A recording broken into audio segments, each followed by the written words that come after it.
At 05:10 a.m., 7 minutes before anyone on the Gulf Meridian knew this would be the worst morning of their lives, an electronic warfare operator aboard the USS Gettysburg flagged an emission coming from the Iranian coastline near Jask. The signal didn't match anything in the American threat library. Not a single Iranian radar, missile system, or coastal battery on file produced that frequency pattern.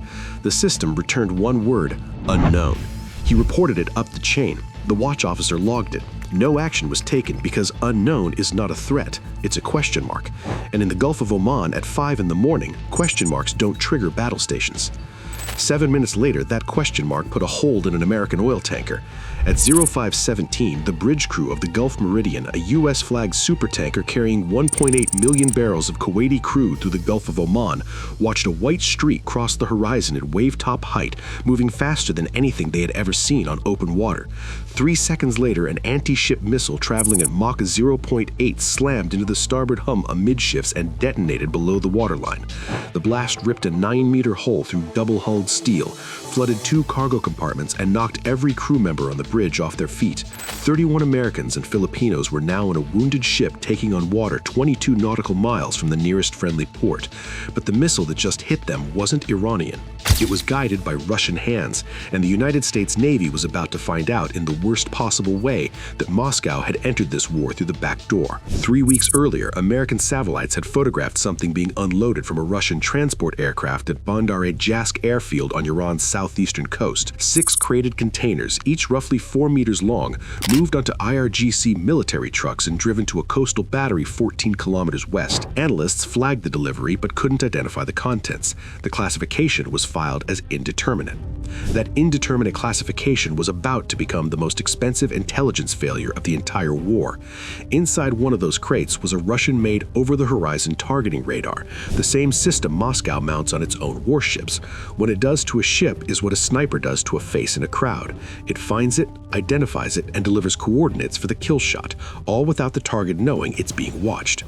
Paired with Iran's Noor-3 anti-ship missile, it gave the IRGC something they had never possessed: the ability to pick one specific ship out of a crowded sea lane and hit it with precision from 70 kilometers away, while the launch crew stayed completely invisible behind the Iranian coastline. The Gulf Meridian had departed Kuwait 18 hours earlier carrying $210 million of crude oil.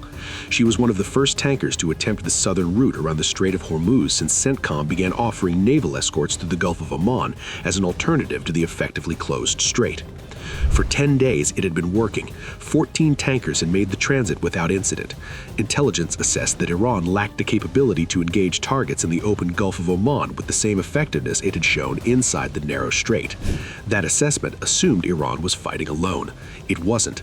Somewhere in a coastal bunker at Jask, a Russian naval advisor who was officially on leave from his posting in the Black Sea Fleet sat behind the targeting console of the system his own navy had been using for years. His job was straightforward: prove the system works against American targets under real combat conditions, and the export contract would be worth 3 times more. He wasn't there for ideology, he was there for a commission. And he had no idea that 7 minutes before his missile struck, an American cruiser had already recorded his radar's first emission. At 05:17, the Noor-3 struck the Gulf Meridian. 165 kilograms of high explosive detonated against the starboard hull 4 meters below the waterline. The double hull prevented catastrophic failure, but the inner hull was breached across 9 meters and seawater began flooding cargo compartment number 4. Crude oil from the ruptured tank started leaking into the Gulf of Oman. A fire ignited in the pump room. The crew activated suppression systems while the captain broadcast on Channel 16, "Mayday, Mayday, Mayday, Gulf Meridian, Gulf of Oman, missile strike, taking on water, requesting immediate assistance." On the Gettysburg, Captain Jennifer Alvarez had already made 2 decisions before the Mayday came through. Flank speed toward the tanker, all 4 gas turbines pushing 9,800 tons of warship to 32 knots, and launch both MH-60 Romeo Seahawk helicopters with full weapons loadout. But the third decision was the one that would define this engagement and haunt her for weeks afterward. Her electronic warfare officer was reporting that the unknown emission from Jask was still active, still transmitting. Whatever radar had guided that missile was still painting targets in the Gulf of Oman, which meant whoever was operating it either didn't know they'd been detected or didn't care. Every second it stayed on, the Gettysburg's electronic warfare suite was recording its complete fingerprint, frequency, pulse pattern, encryption handshake, everything the U.S. intelligence community would need to identify exactly who built it and who was sitting behind the controls. But the Gettysburg had also computed the launch origin to within 200 meters. Alvarez had Tomahawk cruise missiles in her vertical launch cells. She could erase that battery in 4 minutes, destroy the radar, destroy whoever was operating it, eliminate the threat permanently so no other tanker would take a missile from that coastline. The problem was what she'd be destroying. If the radar was Russian and the operators were Russian, a Tomahawk strike on Jask wouldn't be an attack on Iran. It would be the first direct American strike against Russian military personnel since the Cold War. That decision belonged to the President of the United States, not to a cruiser captain in the Gulf of Oman. But the President was asleep in Washington, and 3 IRGC fast attack boats had just appeared on radar heading straight for her burning tanker at 42 knots. She had 19 minutes before those boats reached the Gulf Meridian. She had her radar still broadcasting Russian fingerprints that could disappear any second. She had 31 souls on a flooding ship, and she had enough firepower in her vertical launch cells to solve every one of those problems in ways that could start a much bigger war. Every officer in that Combat Information Center understood what was at stake. Fire on the battery and you might kill Russian military personnel on Iranian soil. That's not a tactical decision. That's a geopolitical event. The kind of event that gets discussed in history textbooks, not after-action reports. Don't fire on the battery, and a system that just put a hole in an American tanker stays operational, ready to do it again tomorrow to the next ship in line. Alvarez made it her choice.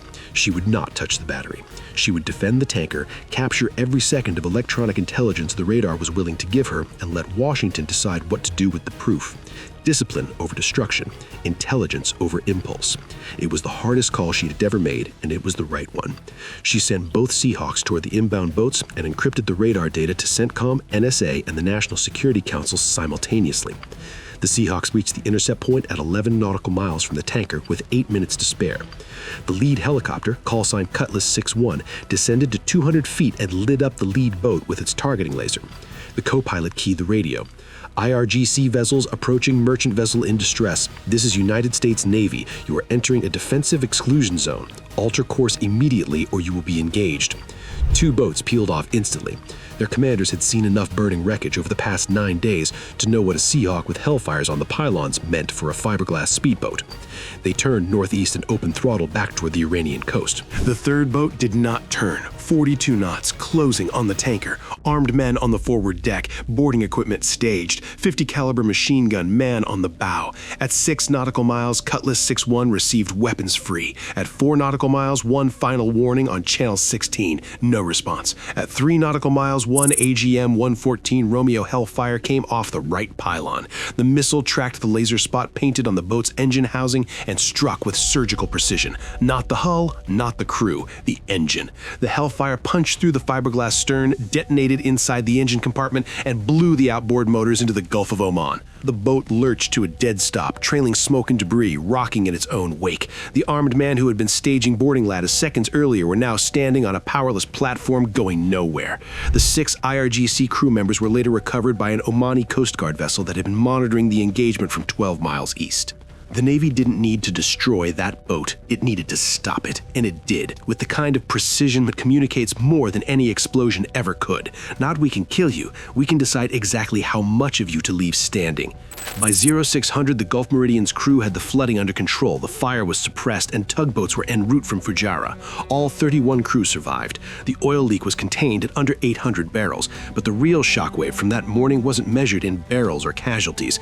It was measured in the 4 minutes of electronic intelligence the Gettysburg captured while Captain Alvarez chose restraint over retaliation. In 12 hours, the NSA confirmed what the Gettysburg already knew. The radar was Russian, and whoever had been operating it knew exactly what they were doing. Intercepted communications between the Jask battery and a Russian military liaison office in Tehran confirmed that at least 3 Russian naval advisors were physically present during the missile launch. They hadn't just sold Iran a radar, they had aimed it.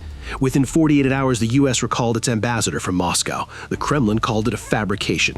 Oil futures, already at multi-year highs, spiked another 11%. Brent crude crossed $125 a barrel for the first time since 2008. And somewhere in a bunker at Jask, a Russian advisor who thought his presence would never be detected was staring at the reality that an American cruiser had recorded every emission his console had made from the very first second he turned it on. Iran had fired the missile, but Russia had chosen the target. The question was no longer whether Russia was involved, it was how long they had been involved and how many previous attacks had Russian fingerprints that no one had been looking for. If you enjoyed this video, subscribe to the channel and watch this other video on screen right now. See you in the next one.